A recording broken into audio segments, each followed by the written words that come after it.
Hello, this is the game Philosopher, and today we're talking about happiness. In particular, we're talking about two distinct schools of thought in the ancient world, which sheds a lot of light on this. And now I do know that a lot of people struggle with the concept of happiness. In fact, that would imply that a lot of people don't really know how to obtain it. And it would also imply that it's very important to people, because a lot of people talk about how depressed they are or anxious, and it's a very difficult situation, really, because it affects people's lives. And so I wanted to give two insights on it from two different schools of thought in the ancient world. And so anyway, and the first one that I'd like to talk about is the Stoic and Platonic view, which are very similar. Which would mean that the idea of getting happiness would be to practice virtue. And pretty much the idea is that you will control your senses, and this view and the next view are pretty much similar in the fact that they both fight impulses. But anyway, you fight your lust, you fight your anger, you fight all this other stuff within yourself, and you try to improve yourself and live a virtuous and moral and ethical life. And in that, you have pretty much the basis of what the Stoics and the Platonists often talked about with happiness. Now, it gets a little bit more complicated than that, because when you consider the perfect forms of Plato, the Platonist actually wants you to be more perfect because of the whole entire concept of Socrates, which I've talked about in a previous video, and how you're trying to get to the higher version of yourself within the ethics. And Stoics, on the other hand, just want you to follow nature, and they believe that all nature or the nature of man is all the same, that we're rational and social animals, and the reason why we're unhappy, pretty much, is because we're not following the nature which has been assigned to us by the universe. And there's a lot of merit to this, because when you do good things, like for example giving to charity, a lot of times you will feel a lot better about yourself, especially if it's a cause that you really believe in. But there are some downsides to this. Like, I don't think realistically that if you're just practicing virtue all the time that you're necessarily going to be happy. But at the same time, you can create the condition that would help get happiness. Now, the second one would be the idea of the Epicureans, which is the idea of negative hedonism, that you're controlling your desires and being pretty much sufficient with less, and having a lot of happiness and value through simple things in life, such as friendship, such as examining your life, and all this other very interesting stuff that can be found in this book, which is Epicurus' Art of Happiness. And you also have Lucretius and his philosophical poem, which is very important to us too. But the idea is that you have all these different desires, and that you have to judge through all these pleasures. The big difference is that between the Stoics and the Epicureans is that the Epicureans don't think of pleasure as necessarily evil. The Stoics tend to think of pleasure and pain as mutually causing a lot of evil and chaos in our lives. And yet at the same time, Epicurus talked a lot about how you judge pleasures, and how some pleasures can actually cause a lot more grief and pain than others, and that those are inferior pleasures, such as sex. For example, if we were to use science, which Epicurus actually talked a lot about the need to use science for the good man to enjoy his life. When you look at how a lot of people with sex would get AIDS or syphilis or some other STD. That kind of verifies a lot of Epicurus' points here that sex might cause you a lot more grief and pain, and therefore it's a lower type of pleasure. Now, higher types of pleasure would be friendship, it would be philosophy, laughing, comedy, it would be conversation with your buddies, it would be living a simple life, it would be all this things which are in what he'd call the gospel of happiness. Now, you can also talk about how science gets into this, like he believed that we were atoms, which we are. That's what science talks about, is how we are all atoms. And that when we die, we don't have to fear it, because death pretty much is where we cease to be and we just disperse into atoms. And through dispersing into atoms, we feel nothing. And Epicurus also did not believe the soul was immortal because of this very thing. And some people would often call him an atheist, but he was actually not. He actually followed the gods. He talked about them a lot in his letters. So sorry about that. A lot of those people who share that one meme about that false attribution that actually comes from David Hume to Epicurus. It's simply not a real quote. It's a good quote. It's not a real quote. So I have to say, stop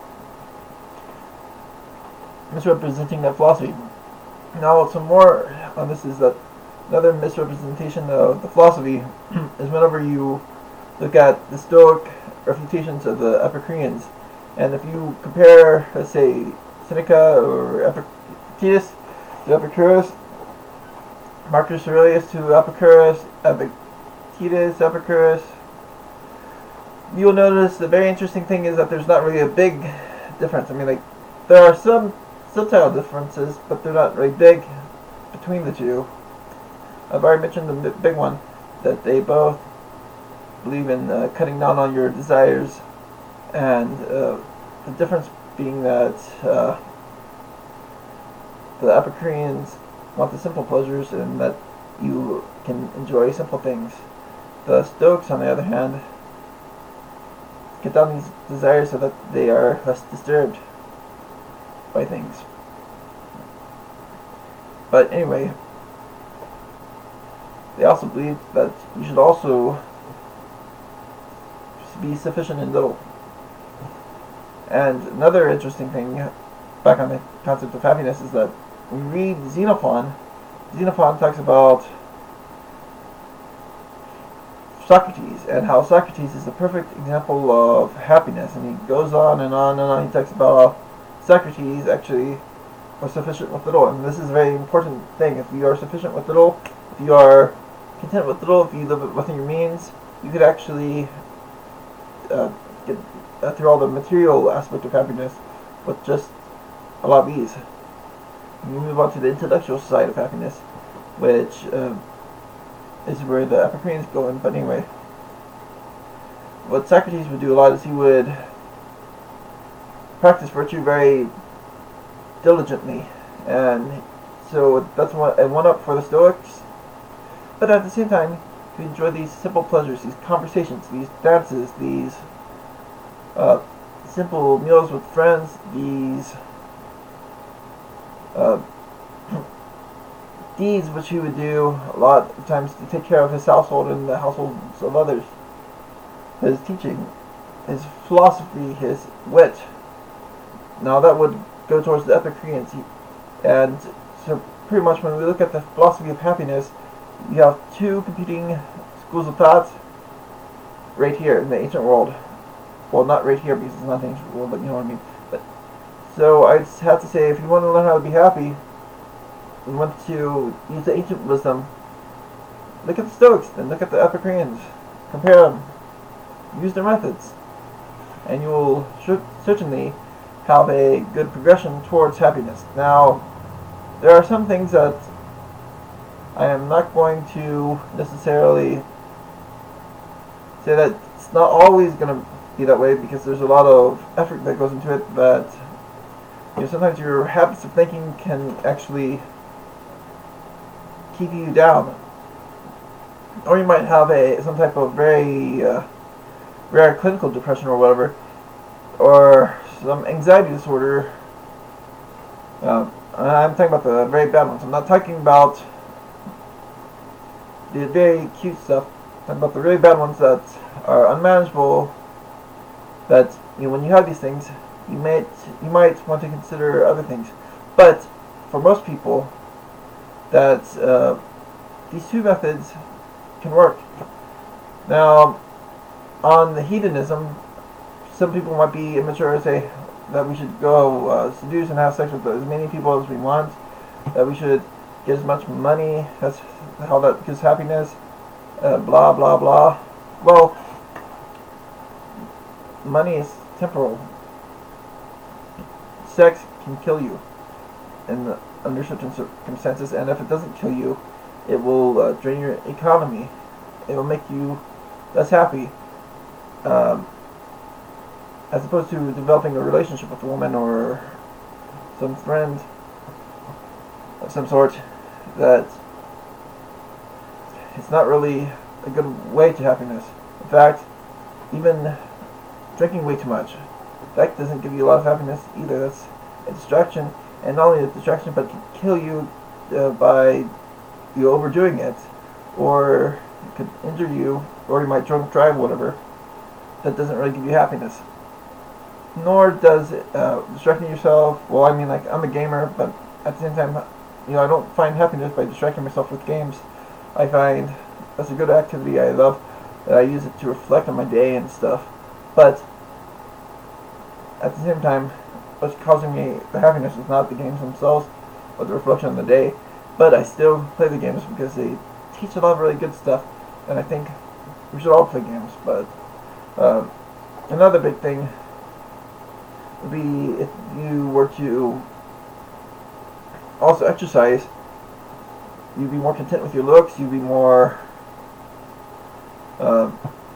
healthy. And the big thing is that people a lot of times talk about how they aren't secure with their looks, and the reason why you're not secure with your looks is pretty much because you have put too much emphasis on it. And you might be fat, that's fixable. You might be too skinny, that's fixable. Just eat a little bit more, or exercise more, whatever you need to do. And that's also another interesting thing, that you shouldn't judge people on their appearance or anything like that, because looks can change. I mean, like, for example, you saw in our earlier videos where I had my mohawk. You saw other videos where it's, like early videos where it's closer to this, and you saw videos where my head was shaped.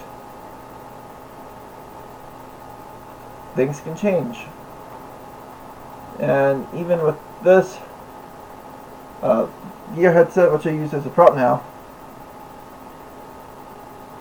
that alters my look pretty easily by hiding my eyes. So being happy requires a few things, a few very important things. Sufficiency, self-sufficiency, which can be attained by curbing your desires and getting what you need, to not spend beyond your means, and that goes beyond money, to have good friends, to which can happen by you developing skills which will lead you to having friends and you doing what you're interested in, whether it's gaming, martial arts, or whatever, reading. That will give you a good edge in happiness finding. And now you can also practice virtue, and that's a very important thing, and another very important thing. Not fearing what's not in your control, that's another big thing. As Marcus Aurelius would say, love fate. Another thing would be picking your pleasures as well, deciding between the harmful pleasures and the good pleasures. So See you guys next time. This is the Game Philosopher. Now, for a little poll, go to the comments and tell me, do you side more with the Epicureans or the Stoics? Which traditional school thought on happiness do you think is more valid? And see you next time.